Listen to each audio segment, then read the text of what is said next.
Hey everybody, this is Jagerbomb, and I'm bringing you some information about the Starhawk patch that's coming out pretty soon. So here it is. This is on a post from the community of PlayStation forums. I'll put a link in the description to that so you can go read it for yourself. Here I'm just going to bring you some of my thoughts that I have on the fixes that they're actually going to bring to the table. So let me scroll down here. Here's the actual list of all of the fixes that are going to take place. So you notice right here they're taking a lot of consideration into the aux tank, and I said in one of my videos that I think the thing's freaking overpowered, and I still to this day believe that. You can jump into an aux tank and easily get 20-30 kills without dying. So what they're doing, they're going to take the direct impact from, and mainly just reduce some of the damage and give it a slower firing rate. I actually prefer this. I don't think you should be able to, well, you should be able to it's a tank. You should be able to one-shot a person, but when you're hitting like buildings and stuff like that, and multiple groups, that blast damage, you can get like a 3-4 man kill just by shooting a random shell into the area or shooting even around corners. So I like what they're doing here. And then the Hawk is getting a ton of updates here. So the Hawk, one of the number one weapons to use when you're trying to attack the ground vehicles is the cluster bomb right here. So they're saying that they're actually reducing the amount of damage per bomb.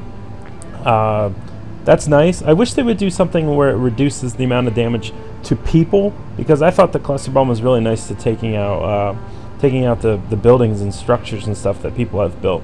They're also going to reduce the damage. I mean, not just the damage. They're going to reduce the area of effect that these cluster bombs take into action. So they're taking it down almost 10 whole feet.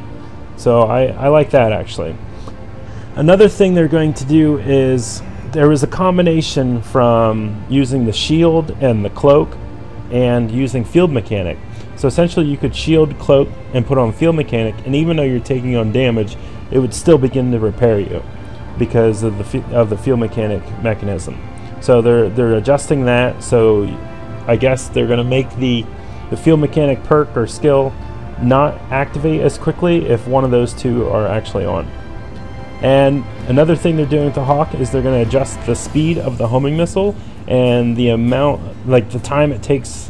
They're going to decrease the time it takes for the homing missile to actually like approach the target and get to the target. I like that, because right now the homing missile is completely worthless. It's one shot coming at you. Yes, it does a significant amount of damage. However, it just takes so long that people can strafe out of the way and get out of the area. And then they're going to be, another thing they're doing here is they're going to be changing some issues with matchmaking. So the way the game did the skill set, the way they did the matching in the, like quick join game, they would base it off of your player's skill scores. So your skill score is a sort of a rating system to understand how good you are in the area.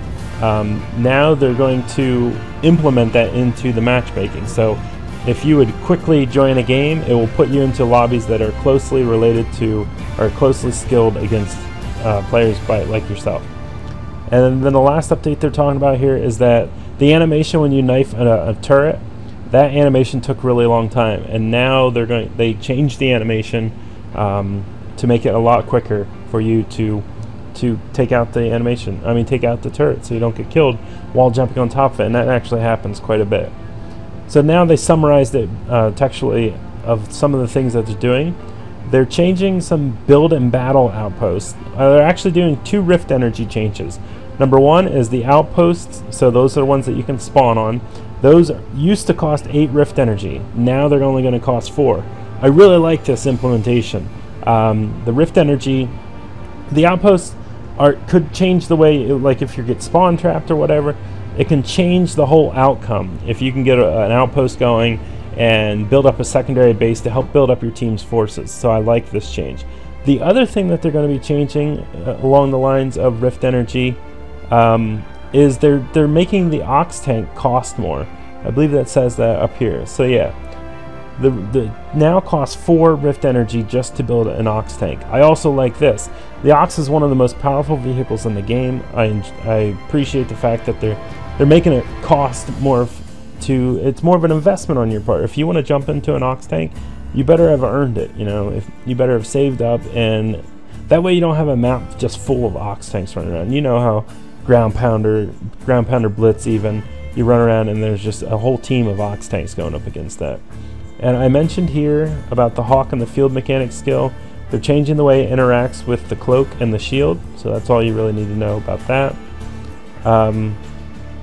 So here's another thing about the tank. They are, so I told you about how the Rift Energy is going to be now 4, and there is also the high energy shield.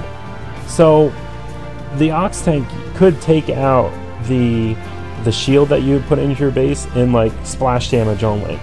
So I guess they're going to change the fact that it can only take direct fire. I'm not sure, but I'll have to read through that a little bit more carefully later. But yeah.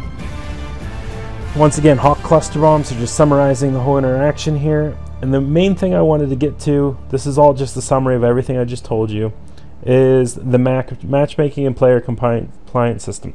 So when you went to join on a server, you'd notice there was a cake, there was a fist, and there was like a red skull. Those items, those icons, were supposed to be based off of your personal skill level. So let's say you were, I'm just making up numbers here, like let's say you're skill 1000, and someone who made the server or the people that are in the server were only like skill 500. That's when you would see the cake. So I guess they're taking away that whole system to let you know how powerful that server is or how powerful that game is, because what was happening was good players with really high skill levels would go and join the cake servers, and they would just own them, because you had the like pro players or really good players going against new kids that haven't played before. I really like that, but the only thing I don't like about it is that, you know, sometimes there were just servers that are available, whether it was a cake or a yellow fist or whatever. They were just available, and sometimes that's just what you have to do. But, and once again, here's the faster auto turret dismantle. You can read about that. As always, I'll be bringing you Starhawk videos as soon as I get them. I'll upload them as much as I can, and I will link in the description the website where I got this information from. So stick around. If you like this video, give me a thumbs up. If you haven't done so already, please subscribe. This has been Jagerbomb. I'm out. Peace.